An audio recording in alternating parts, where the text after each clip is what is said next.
Nike is the world's largest sportswear brand. They earn around $1.2 billion every single day. World-class athletes like Cristiano Ronaldo and Rafael Nadal swear by their products. But would you believe that the man who built Nike was once a failed athlete, and that he started his business by selling shoes from the trunk of his car? This is the inspiring story of Phil Knight, the founder of Nike. Phil Knight was born in 1938 in the small American town of Portland.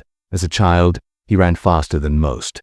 His ultimate dream, to become a great athlete. In school and college, he worked hard on his running and won many races. At the same time, he pursued academics and completed his MBA in 1962. But one morning during training, reality hit. After dedicating his entire youth to running, he realized he was good, but not great. Not good enough for the national or international stage. At 24, Phil accepted with a heavy heart that his athletic dreams were over. But he still wanted to stay close to the world of sports. And like every passionate runner, he loved his shoes.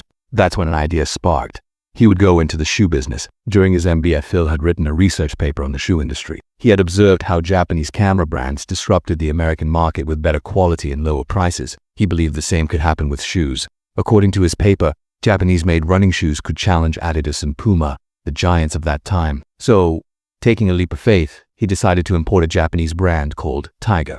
The shoes were made by a company called Onitsuka. Phil pooled all his savings and flew to Japan. Shy and introverted, he nervously sat in Onitsuka's office for a meeting. When asked for his company name, he quickly blurted out, "Blue Ribbon Sports," inspired by the blue ribbons he won in races.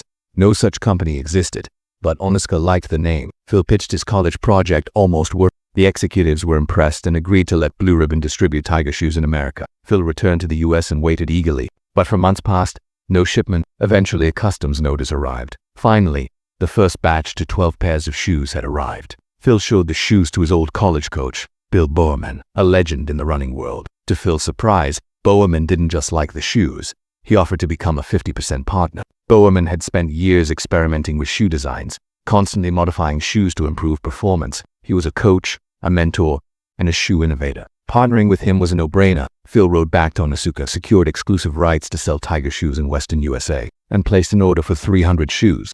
He quit his accounting job and turned his parents' basement into the Blue Ribbon office. Phil approached local sports stores, but none were interested. He couldn't afford his own shop, so he came up with a bold idea. He loaded shoes in the trunk of his car and drove to every athletic event he could find.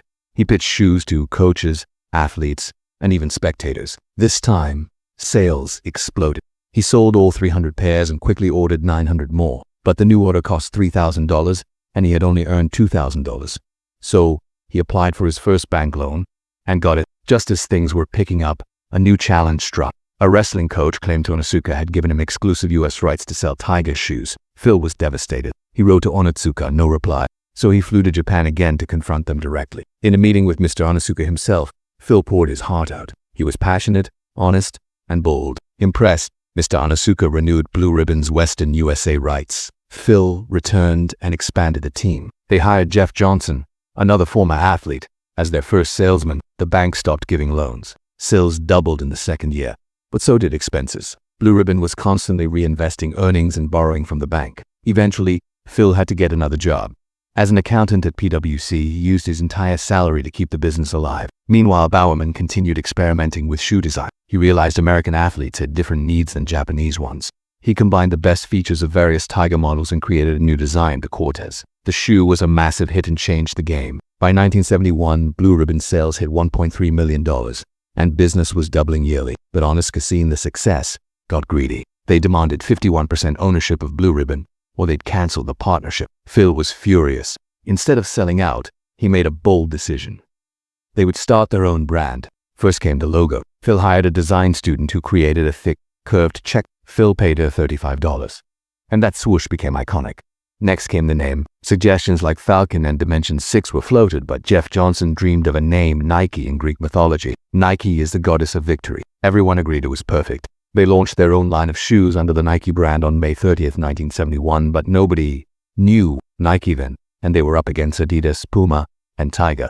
So they tried a new marketing strategy, sponsoring a world-class athlete. They signed Steve Prefontaine, a legendary runner, for $5,000 a year. This made Nike one of the first companies to use athlete endorsements. Phil also handpicked passionate athletes for his sales team, people who understood the product and their customers. By 1980, Nike had 2,700 employees, $270 million in revenue, and had overtaken Adidas in the US. But then came a new threat. Reebok focused on style, while Nike focused on performance. By 1986, Reebok had become the #1 brand.